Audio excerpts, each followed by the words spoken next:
ជម្រាបសួរបងប្អូនសូមស្វាគមន៍មកកាន់វីដេអូរបស់ខ្ញុំក៏ដូចជា channel របស់ខ្ញុំសាជាថ្មីបាទអញ្ចឹងថ្ងៃនេះគឺខ្ញុំមានវីដេអូថ្មីមួយទៀតហើយតើបងប្អូនណាខ្លះចង់ចេះធ្វើវីដេអូបែបនេះបាទលើកម្មវិធីវិញណាកម្មវិធីវិញគឺធ្វើរបៀបរបស់មុខអញ្ចឹងនៅក្នុងវីដេអូយើងមួយយើងមិនចង់ថាឲ្យអ្នកណាឬក៏អីមួយបង្ហាញតួអង្គច្បាស់ហើយអញ្ចឹងនៅពេលដែលខ្ញុំសភីនរណាម្នាក់អីចឹងទៅវាថាជននឹងគាត់មិនអាចឲ្យឃើញមុខចឹងយើងអាចដាំងមុខគាត់បានបាំងមុខដូចខ្ញុំបានចឹងដាក់រូបសើចបាំងក៏បានដាក់រូបបេះដូងដាក់រូបម៉ាស់អីចឹងទៅក៏បានអាស្រ័យទៅលើយើងគេហៅ tracking ហ្នឹងហើយអញ្ចឹងវីដេអូនេះគេអាសាធ្វើទៅលើពេលមានការថែអ្វីមួយគេបិទទៅលើផ្លាកលេខឡានឬមួយក៏អ្វីដែល Facebook ក៏ដូចជា YouTube គេហាមឃាត់ដូចជាហ្នឹងហើយខ្ញុំមិនបាញ់និយាយទេប្រមូលដឹងខ្លួនឯង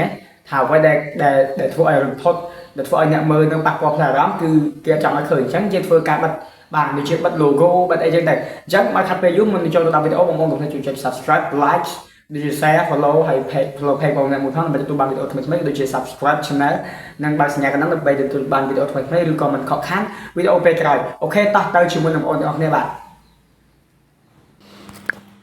អូខេអញ្ចឹងយើងចូលកម្មវិធីវិញមកបងប្អូននឹងយកពីញូមកអូខេអញ្ចឹងឥឡូវវាមិនចឹងស្រាប់ទេបើយើងយកពាក្យញូយកអីមកចឹងដដែលដូចដដែលបងប្អូនអូខេវាដូចដដែលទេអញ្ចឹងយើងចុចសញ្ញាបូកដើម្បីរូបវាមកខាងមុខមួយទៀតគឺខ្ញុំយករូបបែបមានន័យថាយកបែបវីដេអូនេះរូបមួយនេះ start មក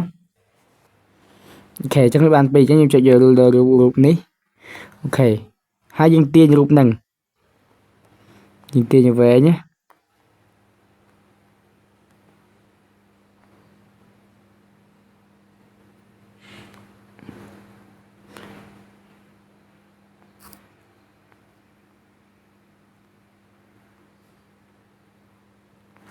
អូខេអញ្ចឹងយើងទាញរូបហ្នឹងឲ្យវែងបែបអញ្ចឹងមកវា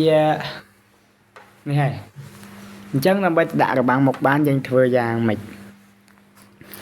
អញ្ចឹងដើម្បីដាក់របាំងមុខបានយើងចុច text មកអូខេអញ្ចឹងពេលនេះវាមានឆោលើវីដេអូនេះ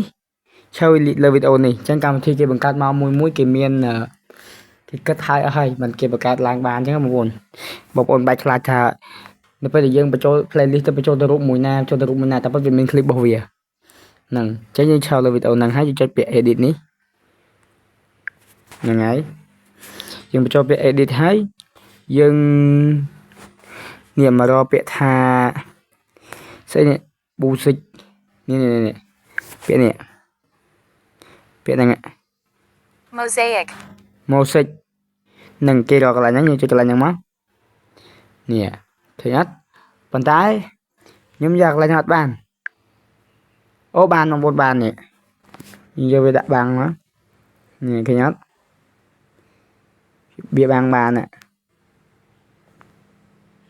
ទោះដាក់ចំមុខយើងមិនវាបាំងឃើញអត់វាបាំងយើងកុំយក VIP ទេបងប្អូនហ្នឹងហើយកន្លែងហ្នឹងគឺដាក់បែបអញ្ចឹងប៉ុន្តែសួរថាបើវីដេអូយើងនេះវែងចេះដាច់បាត់នេះទោះដល់កន្លែងនេះបានបាំងអញ្ចឹងយើងកាល់រូបហ្នឹងមកយើងកាល់ animation អូខេហើយចុចវាជាបន្ទាត់សសមកយើងទាញវាមកមុខអូខេនេះឃើញអត់នេះអញ្ចឹងវាបានហើយនេះហើយរូបហ្នឹងវាអត់ទៅណាទេវានៅបាំងមុខយើងអញ្ចឹងអា mosaic ហ្នឹងហើយតែតើយើងដើរចេញទេអូខេឥឡូវបងប្អូនដាក់ដូចខ្ញុំអញ្ចឹងទៅក៏បានដែរឥឡូវយើងសាកវិធីសាស្ត្រថ្មីទៀតវិធីសាស្ត្រថ្មីហ្នឹងគឺខ្ញុំសូមបង្ហាញនៅលើវីដេអូដែរខ្ញុំសូមលុបវីដេអូក្រោយចេញកុំឲ្យបងប្អូនថាញ៉ៃដើម្បីទៅរកបាំងមុខបានហ្នឹងហើយដើម្បីទៅរកបាំងមុខបានយើងធ្វើម៉េចយើងចុច text មកអូខេអញ្ចឹងចុច text មកយើងអស់មកក្រោយហើយយើងរកពាក្យថា edit នេះអូខេអញ្ចឹង edit យើងមករកពាក្យថា sticker នេះចុងបំផុតនេះហ្នឹងហើយយើងកុំយកនេះយើងយក sticker ទៅខាងឆ្វេងគេទាំងអស់ហ្នឹងហើយ ឥឡូវយើងចង់ដាក់ sticker មួយណាសម្រាប់បាំងមុខយើងមើលសិនទៅឥឡូវខ្ញុំសុំដាក់រូបនេះចុះហ្នឹងហើយដាក់រូបហ្នឹងឲ្យដើម្បីឲ្យយកមកបាំងមុខយើងព្រីកវាធំតិចអូខេព្រីកវាធំបីបាំងមុខយើងឥឡូវយើងបាំងបែបអញ្ចឹងចុះអូខេហើយយើងចុច text មកអូខេហើយប្រសិនបើរូបហ្នឹងវាខ្លីឯនេះអស់បាត់ឃើញមុខយើងដដែលអញ្ចឹងយើងត្រូវអស់រូបហ្នឹងឲ្យវែងអស់មកយើងអស់វែងមកអូខេឥឡូវយើងអស់ប៉ុណ្ណេះចុះឲ្យវែងដល់កឹបមកអូខេអញ្ចឹងអូខេអញ្ចឹងយើងធ្វើយ៉ាងម៉េចឥឡូវយើងព្រីកវាទូចវិញមកល្មមនឹងដាក់បាំងមុខយើងទៅបានហើយអូខេអញ្ចឹងយើងដាក់ប៉ុណ្ណេះហើយយើងមកចុចពាក្យថា tracking ហ្នឹងការតាមដានដដែលទេនេះ animation tracking ហ្នឹង tracking ហ្នឹងអូខេហើយយើងឃើញមានជ្រុងអញ្ចឹងយើងអស់វាយើងព្រីកវាសិនទៅអូខេយើងព្រីកវាបានហើយយើងយកអស់ឲ្យចំអាកណ្ដាលមុខយើងដែលយើងចង់ដាក់ហ្នឹងហើយអស់វាចំហ្នឹងមកអូខេហើយយើងចុចពាក្យថា track នៅក្រោមនេះ track target area នេះឥឡូវវាពងដំណើរការបងប្អូនមិនវាមានដំណើរការទេតើវីដេអូយើងពេញ 100% ហើយវាដំណើរការអាស្រ័យទៅលើវីដេអូយើងពេញឬអីចឹងនេះឃើញអត់វាញាក់តាមមុខខ្ញុំវាតាមបាំងមុខខ្ញុំរហូតអត់ឲ្យគេមើលអីនេះឃើញអត់គឺលយអញ្ចឹង